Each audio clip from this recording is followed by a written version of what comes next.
दोस्तों नमस्कार। इस वीडियो में हम कक्षा 10वीं हिंदी के लिए पूरे किताब से 40 ऐसे महत्वपूर्ण बहुविकल्पीय प्रश्न लाए हैं जो बोर्ड परीक्षा में बार बार पूछे जाते हैं। दोस्तों यह सब प्रश्न वायरल प्रश्न हैं और आपकी परीक्षा की दृष्टि से अत्यंत महत्वपूर्ण है। दोस्तों जैसा कि आपको पता है कि आपका हिंदी का प्रश्न पत्र 2 खंडों में विभाजित होगा, खंड अ और खंड ब। खंड अ में आपसे 20 बहुविकल्पीय प्रश्न पूछे जाएंगे जिसका उत्तर आपको OMR शीट पर देना है। इस 20 अंक के प्रश्न में हिंदी गद्य साहित्य का विकास, हिंदी पद्य साहित्य का विकास, हिंदी व्याकरण और संस्कृत व्याकरण से संबंधित कुल 20 अंक के प्रश्न आने हैं। तो दोस्तों यहाँ पर जितने भी प्रश्न प्रस्तुत कर रहा हूँ यह मोस्ट इम्पॉर्टेंट हैं, आप इन्हें ज़रूर तैयार कर लीजिएगा। यूपी बोर्ड में जो प्रश्न बीते वर्षों में पूछे जा चुके हैं वही बार बार रिपीट होते हैं, इसलिए इन प्रश्नों को आप बिल्कुल ना छोड़ें। तो देखिए सबसे पहले प्रश्न दोस्तों 1 नंबर पे है, गुलाब राय द्वारा रचित आत्मकथा कौन सी है? तो दोस्तों क्या भूलूं क्या याद करूं, यह हरिवंश राय बच्चन की आत्मकथा है। अपनी खबर यह पांडे बेचन शर्मा उग्र की आत्मकथा है। तो यहाँ पर आपका सही उत्तर हो जाएगा ऑप्शन सी, गुलाब राय द्वारा रचित आत्मकथा मेरी असफलताएं हैं। याद रखिएगा मेरी असफलताएं, लेखक हैं गुलाब राय। दूसरा प्रश्न देखिए, हिंदी की प्रथम मौलिक उपन्यास है। हिंदी की प्रथम मौलिक उपन्यास जल्दी से बताइए दोस्तों। ऑप्शन ए परीक्षा गुरु। परीक्षा गुरु को हिंदी का प्रथम मौलिक उपन्यास माना जाता है और इसके लेखक लाला श्रीनिवास दास जी हैं, ये भी याद रखिएगा। हिंदी की प्रथम मौलिक उपन्यास परीक्षा गुरु। तीसरा प्रश्न, आनंद कादम्बिनी पत्रिका के संपादक कौन थे? आनंद कादम्बिनी। तो दोस्तों इसका सही उत्तर जाएगा ऑप्शन बी, आनंद कादम्बिनी के संपादक बद्री नारायण चौधरी प्रेमघन जी हैं। याद रखिएगा दोस्तों। और यह महावीर प्रसाद द्विवेदी की जो महत्वपूर्ण पत्रिका है उसका नाम है सरस्वती। ये भी परीक्षा में आता है, ये भी याद रखिएगा। महावीर प्रसाद द्विवेदी जी की सरस्वती और बद्री नारायण चौधरी प्रेमघन की आनंद कादम्बिनी। चौथा प्रश्न, जयशंकर प्रसाद किस युग के लेखक हैं? तो दोस्तों यहाँ सही उत्तर होगा ऑप्शन डी, जयशंकर प्रसाद शुक्ल युग के लेखक हैं। अगर आपसे पूछ लेता कि जयशंकर प्रसाद किस युग के कवि हैं तो कवि छायावादी युग के हैं और लेखक शुक्ल युग के हैं, याद रखिएगा। 5 नंबर, श्रृंखला की कड़ियाँ किस विधा की रचना है? इम्पॉर्टेंट प्रश्न है दोस्तों। श्रृंखला की कड़ियाँ जल्दी बताइए। इसका सही उत्तर हो जाएगा ऑप्शन बी, श्रृंखला की कड़ियाँ निबंध विधा की रचना है। और दोस्तों यह श्रृंखला की कड़ियाँ महादेवी वर्मा जी की रचना है, ये भी आप याद रखेंगे। श्रृंखला की कड़ियाँ निबंध महादेवी वर्मा। 6 नंबर, हिंदी साहित्य के आधुनिक काल को गद्य काल कहा है। तो दोस्तों किसने हिंदी साहित्य के आधुनिक काल को गद्य काल कहा है? तो सही उत्तर हो जाएगा ऑप्शन डी, रामचंद्र शुक्ल ने आधुनिक काल को गद्य काल कहा है। 7 नंबर, हिंदी एकांकी का विकास किस युग से माना जाता है? तो दोस्तों ऑप्शन बी, छायावादोत्तर युग से हिंदी एकांकी का विकास माना जाता है। याद रखना है आपको, हिंदी एकांकी का विकास किस युग से? छायावादोत्तर युग से। अगला प्रश्न देखिए दोस्तों 8 नंबर, आवारा मसीहा के लेखक कौन हैं? कई बार यह प्रश्न आ चुका है। आवारा मसीहा आपको बिल्कुल नहीं भूलना है। आवारा मसीहा के लेखक विष्णु प्रभाकर जी हैं, याद रखना है। एक प्रश्न यहाँ से और बनता है कि आवारा मसीहा के किस विधा की रचना है आवारा मसीहा। तो दोस्तों यहाँ पे याद रखेंगे, आवारा मसीहा जीवनी विधा की रचना है और इसके रचनाकार विष्णु प्रभाकर जी हैं। 9 नंबर, भाषा योग वशिष्ठ के रचनाकार हैं। इम्पोर्टेंट है दोस्तों, भाषा योग वशिष्ठ के रचनाकार ऑप्शन बी राम प्रसाद निरंजनी जी हैं। याद रखिएगा, भाषा योग वशिष्ठ राम प्रसाद निरंजनी। 10 नंबर, अशोक के फूल कृति के रचनाकार हैं। अशोक के फूल, तो दोस्तों अशोक के फूल इस कृति के रचनाकार हजारी प्रसाद द्विवेदी जी हैं। याद रखना है, अशोक के फूल हजारी प्रसाद द्विवेदी, और यह अशोक का फूल निबंध है। 11 नंबर, कामायनी किस युग की रचना है। तो दोस्तों सबसे पहले आप बताइए कामायनी किसकी रचना है। तो जयशंकर प्रसाद जी की रचना है कामायनी। और जयशंकर प्रसाद किस युग के कवि हैं दोस्तों, छायावादी युग के कवि हैं। तो इनकी रचना भी छायावादी रचना हो गई। तो ऑप्शन बी कामायनी छायावादी युग की रचना है। 12 नंबर, तार सप्तक का प्रकाशन कब हुआ। तो दोस्तों इसका सही उत्तर हो जाएगा ऑप्शन ए तार सप्तक का प्रकाशन 1943 में हुआ। एक प्रश्न यहाँ से और बनता है दोस्तों कि तार सप्तक के संपादक कौन थे, ये भी महत्वपूर्ण प्रश्न है, तो इसको भी आप याद रखिएगा। तार सप्तक के संपादक अज्ञेय जी हैं और इसका प्रकाशन 1943 में हुआ। 13 नंबर, निम्नलिखित में से भारतेंदु युग के कवि हैं। तो दोस्तों मैथिली शरण गुप्त नहीं, ये तो द्विवेदी युग के हैं। सूर्यकांत त्रिपाठी निराला छायावादी युग के। गिरजा कुमार माथुर ये भी नहीं है। तो दोस्तों यहाँ सही उत्तर हो जाएगा आपका ऑप्शन डी श्रीधर पाठक जी भारतेंदु युग के कवि हैं।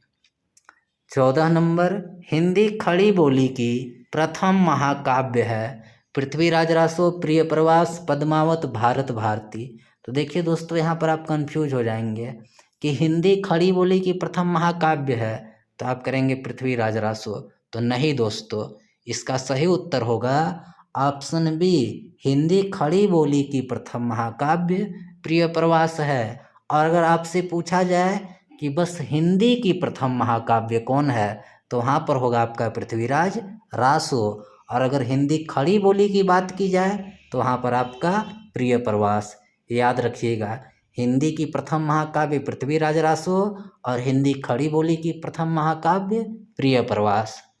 15 नंबर दोस्तों, उर्वशी कृति के रचनाकार कौन हैं। उर्वशी महत्वपूर्ण रचना है, इसके रचनाकार ऑप्शन डी रामधारी सिंह दिनकर जी हैं। उर्वशी रामधारी सिंह दिनकर। 16 नंबर, कवि वचन सुधा पत्रिका के संपादक कौन थे।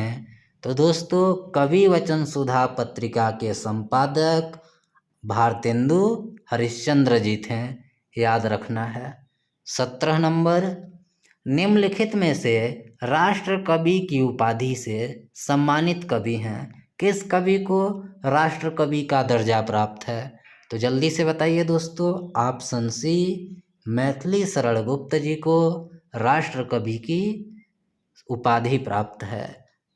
18 नंबर, हिंदी खड़ी बोली को काव्य भाषा के रूप में प्रतिष्ठा मिली। तो दोस्तों यह प्रश्न एक महत्वपूर्ण प्रश्न है। इसका उत्तर होगा कि हिंदी खड़ी बोली को द्विवेदी युग में काव्य भाषा के रूप में प्रतिष्ठा मिली थी। याद रखिएगा। 19 नंबर, गीत फरोश कृति के रचनाकार कौन हैं। तो इसका सही उत्तर होगा दोस्तों गीत फरोश के रचनाकार भवानी प्रसाद मिश्र। ऑप्शन सी सही उत्तर है, गीत फरोश के रचनाकार भवानी प्रसाद मिश्र। 20 नंबर, कला और बूढ़ा चांद कृति के रचनाकार कौन हैं। इम्पॉर्टेंट प्रश्न है, कला और बूढ़ा चांद। तो दोस्तों इसका सही उत्तर ऑप्शन बी कला और बूढ़ा चांद के रचनाकार सुमित्रा नंदन पंत जी हैं। अब दोस्तों यह 20 प्रश्न हो गए। 10 प्रश्न हिंदी गद्य साहित्य के विकास से था और 10 प्रश्न हिंदी पद्य साहित्य के विकास से। अब हम व्याकरण से 10 प्रश्न देखेंगे हिंदी व्याकरण से। तो 21 नंबर पर वीर रस का स्थायी भाव है। तो दोस्तों वीर रस का स्थायी भाव क्या है? ऑप्शन सी उत्साह। वीर रस का स्थायी भाव उत्साह है। अगला प्रश्न 22 नंबर, रस के कितने अंग होते हैं? 2, 3, 4, 5। तो इसका सही उत्तर हो जाएगा ऑप्शन सी, रस के 4 अंग होते हैं। कौन कौन से? स्थायी भाव, विभाव, अनुभाव और संचारी भाव। 23 नंबर, सोरठा किस प्रकार का छंद है? सममात्रिक, अर्धसममात्रिक, विषममात्रिक, वर्णवृत्त छंद। तो दोस्तों इसका सही उत्तर हो जाएगा आपका ऑप्शन बी, सोरठा अर्धसममात्रिक छंद है, क्योंकि इसके प्रत्येक चरण में मात्राएं बराबर नहीं होती, बस आधी मात्राएं समान होती हैं, इसलिए इसका नाम है अर्धसममात्रिक छंद।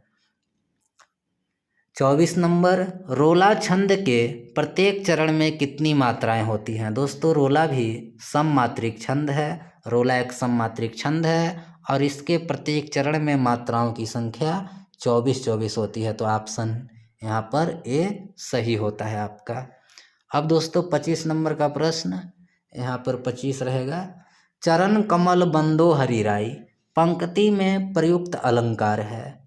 चरण कमल बंदो हरिराई, उपमा, रूपक, उत्प्रेक्षा, विभावना। तो देखिए दोस्तों चरण कमल यानी कमल रूपी चरणों की बंदो वंदना की जाती है। हरि मतलब प्रभु, यानी प्रभु के कमल रूपी चरणों की वंदना की जाती है। तो देखिए यहाँ चरण और कमल दो अलग अलग चीज़ें हैं, लेकिन यहाँ चरण में कमल का आरोप हो रहा है, तो जहाँ उपमेय में उपमान का आरोप होता है वहाँ पर आपका कौन सा अलंकार होता है?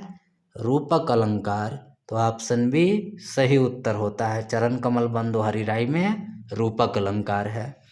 26 नंबर का प्रश्न, जहाँ उपमेय में उपमान की संभावना व्यक्त की जाए वहाँ होता है। तो देखिए दोस्तों जहाँ उपमेय में उपमान की संभावना व्यक्त की जाए वहाँ पर आपका उत्प्रेक्षा अलंकार होता है। ऑप्शन सी सही है। 27 नंबर, प्रबल में कौन सा उपसर्ग प्रयुक्त हुआ है? तो दोस्तों मूल शब्द है आपका बल और इसमें प्र उपसर्ग के लगने से प्रबल हुआ है। तो ऑप्शन डी यहाँ पर प्र सही होता है। 28 नंबर, अत्याचार में कौन सा उपसर्ग प्रयुक्त हुआ है? अभी, अति, अत्य, अत्या, जल्दी बताइए। तो दोस्तों अत्याचार में आपका ऑप्शन बी अति उपसर्ग प्रयोग हुआ है। देखिए अति और आचार मिलकर आपका हुआ है अत्याचार। 29 नंबर, प्रभुत्व में कौन सा उपसर्ग नहीं दोस्तों यहाँ रहेगा प्रत्यय। प्रभुत्व में कौन सा प्रत्यय प्रयुक्त हुआ है? दोस्तों यहाँ मूल शब्द है प्रभु और इसके अंत में त्व प्रत्यय लगकर प्रभुत्व हुआ है। तो ऑप्शन बी यहाँ पर सही होता है।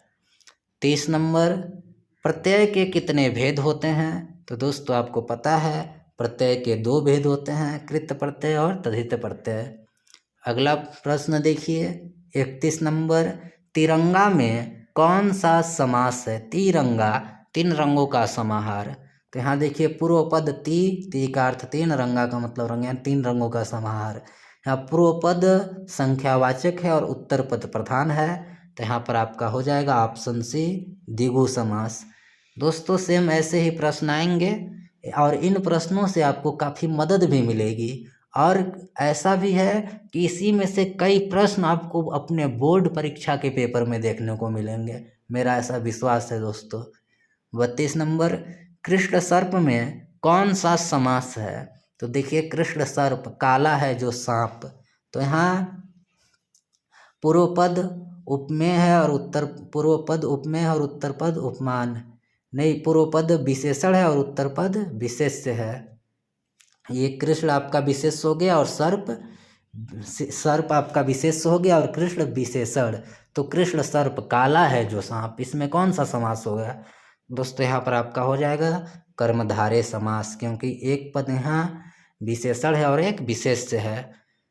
33 नंबर, कंजूस का तत्सम रूप होगा। तत्सम जानते हैं आप कि हिंदी का संस्कृत रूप तत्सम कहलाता है, तो कंजूस का तत्सम आपका ऑप्शन सी कृपण हो जाएगा। याद रखिएगा, कंजूस का तत्सम कृपण। 34 नंबर, अग्नि का तद्भव रूप है आग, पावक, अनल, ज्वाला। तो दोस्तों अग्नि का आपका तद्भव रूप ऑप्शन ए आग हो जाएगा, और यह तीनों शब्द अग्नि के पर्यायवाची हैं। 35 नंबर, राजा का पर्यायवाची शब्द है भूधर, भूपति, भूरूह, भूचाल। तो दोस्तों राजा का पर्यायवाची शब्द भूपति होता है, याद रखिएगा। 36 नंबर, बादल, जलद, जलधर आदि शब्द कहलाते हैं विलोम, तद्भव, देशज पर्यायवाची। तो देखिए दोस्तों, बादल, जलद, जलधर तीनों शब्दों का अर्थ एक ही है, तो समान अर्थ रखने वाले शब्दों को हम पर्यायवाची शब्द कहते हैं। 37 नंबर, वनौषधि में कौन सा संधि है? तो देखिए वन, धन, औषधि, अ के बाद अ आने से अ हो गया है वनौषधि, तो यहाँ पर आपका हो जाएगा ऑप्शन ए वृद्धि संधि। 38 नंबर दोस्तों, अत्यधिक में कौन सा समास है, कौन सा संधि है, अत्यधिक में कौन सा संधि है? तो अति, धन, अधिक। तो दोस्तों हो गया है अत्यधिक, तो यहाँ पर आपका ऑप्शन सी हो जाएगा, अत्यधिक में यड़ संधि है, ऑप्शन सी सही उत्तर है। 39 नंबर, पठतु धातु का पुरुष एवं वचन होगा। तो देखिए दोस्तों, पठतु, पठताम, पठन्तु, तो यहाँ पर हो जाएगा ऑप्शन डी प्रथम पुरुष एक वचन, पठतु आता है इसके बाद पठताम फिर पठन्तु, तो यहाँ ऑप्शन डी सही हो जाएगा। 40 नंबर, हसामह धातु रूप का पुरुष एवं वचन है। तो देखिए दोस्तों, हसामी, हसावह, हसामह, तो यह हो गया आपका मध्यम पुरुष बहुवचन। तो यह थे दोस्तों 40 महत्वपूर्ण प्रश्न। वीडियो अच्छा लगा हो तो लाइक कर दीजिए, शेयर भी कर दीजिएगा, और यूपी बोर्ड की तैयारी के लिए हमारे चैनल पर पुनः पधारिएगा। आप सभी को बहुत ज़्यादा धन्यवाद।